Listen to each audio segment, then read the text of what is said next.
Colombianos, ¿cómo estamos? Aquí en nuestro territorio llueve, escampa.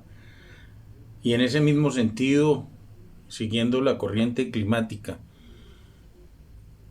la situación política y económica de Colombia está en el mismo proceso, llueve, escampa. Regresó de una gira que lógicamente los que lo aplauden dicen que fue exitosa. Nosotros no aplaudimos, vemos las realidades. Después de un discurso en una universidad en California, confuso, lleno de falsas teorías, ante unos universitarios que quedaron sorprendidos de la capacidad de no solo de mentir, sino de ingenuidad, de novelesca.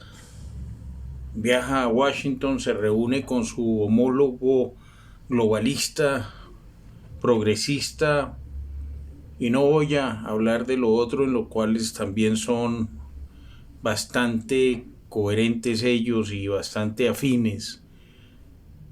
Regresa al país diciendo que obtuvo 500 millones de dólares para la Amazonía, lo cual desmiente el Departamento de Estado y unos senadores, porque es para los 7 países limítrofes en la Amazonía, no es para Colombia. Pero bueno, todo eso son cortinas de humo que se presentan. Resucita Mordisco, el Frente 53 de las FARC en el Sumapaz, vuelve a nacer un frente que fue y será de gran presión para la capital, extorsionista, secuestrador. Mordisco, ese genocida, terrorista, violador, pedófilo, narcotraficante, es el que está imponiendo ciertas órdenes hacia el ubris aureliano de cómo el Ejército Nacional de Colombia, nuestros hombres y mujeres de las gloriosas fuerzas militares, deben actuar.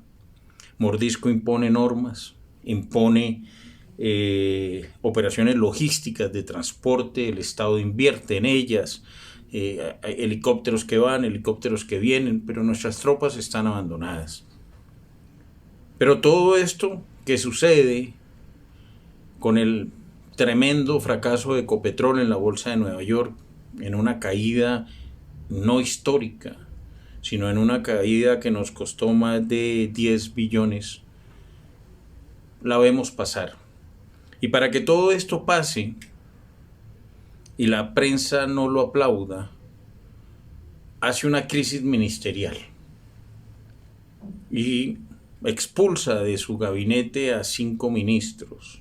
Les exige la renuncia. Algunos de ellos de la corriente de el otro ubris que trabaja para Soros. No Iván, sino Juan Manuel Santos. Entra en un debate de mentiras entre mentirosos. Qué curiosidad. El uno le dice mentiroso y el otro le dice que así no funciona un Estado. Pero nadie habla de la corrupción masiva que hay. Y por el otro lado, inventan una convención en Colombia después de que expulsan al líder de la oposición venezolana, a Guaidó, cuando hay millones de venezolanos que entraron igual y que están igual en Colombia y no son expulsados. Pero yo creo que están haciendo fila en Cancillería para que los expulsen y puedan llegar a Estados Unidos bajo el manto del asilo. Pero no solo esto. No sé quién es el jefe de quién. Si es Aureliano de Nicolás Maduro o Nicolás Maduro de Aureliano. O cómo es ahí el andamio que creó el Foro de Sao Paulo y que detrás de toda esa cortina Raúl Castro está muy callado.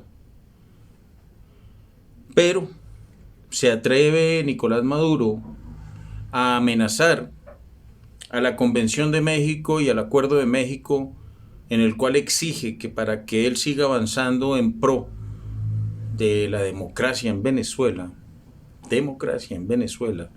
él exige que Estados Unidos le descongele los 3.22 billones de dólares que tienen congelados allá a raíz de el embargo económico, como quieran llamarlo, porque si se llama embargo es lo mismo de Cuba, entonces ese es el sufrimiento y por eso está así como está Venezuela, y no por los robos que se han hecho.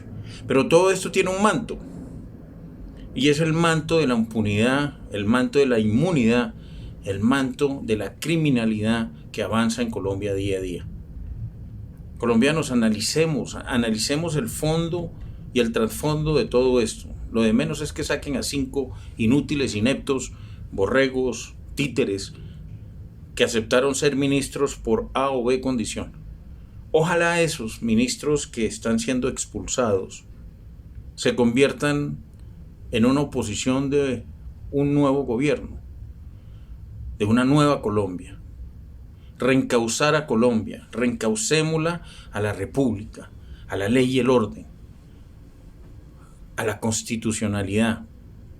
Ese es el paso más que tenemos que dar.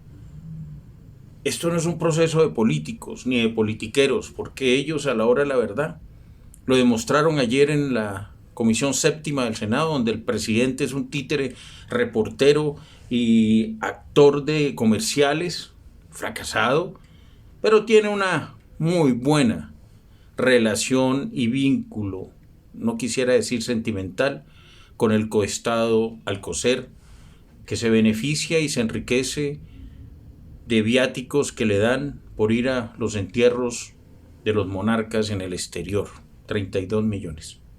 No hablemos de la vicepresidente porque eso es peor. Tiene investigaciones por estar recibiendo beneficios de la pobreza, beneficios de otras cosas y se gasta una millonada en sus viajes. Eso no lo mencionemos porque entonces creen que uno está hablando con resentimiento y con odio y con racismo. Y no. Pero colombianos, esas cortinas de humo que nos plantean de victimizarse y expulsar a los ministros tienen otros confines. ¿Quién será el nuevo fiscal? ¿Será Vega? ¿O será el inmune ministro de Defensa actual? ¿Quién será? Porque Leiva muy bien lo hace, defendiendo a los gays narcotraficantes que él tuvo tanta afinidad. Y qué raro que Navarro esté callado, que Cepeda esté un poquito hacia el lado y que Bolívar esté todavía viaticando ver cómo vende el petróleo venezolano. Qué lástima con Ecopetrol, que se haya dejado manipular. Una junta directiva sin coraje o algo pasó. Pero analicemos qué ha pasado con las denuncias. El hijo no reconocido, inmune está. Las denuncias por acoso sexual a la delegación colombiana en Egipto, inmune está. Las denuncias de acoso dentro de la Cancillería y la renuncia de la viceministra, inmune está. Teodora, inmune está. Y así, século seculón, que hasta ministros inmunes de grandes peculados, de grandes extorsiones, de gran magnitud en su corrupción, están de ministros o están en el Congreso de Presidentes. Y aquí no pasa nada. Volvamos al ¿y? ¿Y qué pasa? No pasa nada. ¿Por qué? Porque la indiferencia sale a marchar, pero de ahí no más. No pasa más. Esa reunión de delegaciones de otros países en pro de un narcotraficante tirano comunista atornillado al gobierno venezolano tiene una connotación distinta. Y qué lamentable que sea el narcoestado colombiano el que patrocina esto. ¿Quién manda? ¿Nicolás Petro o Gustavo Maduro? Ahí queda la confusión. Y el cónsul Guanúmen manejando las bodegas. Y así el andamio nos inventa cortinas de humo, pero el Frente 53 en el Sumapaz se reactivó y Mordisco revivió. Curioso, curioso, curioso. Y, buen día colombianos, un paso más.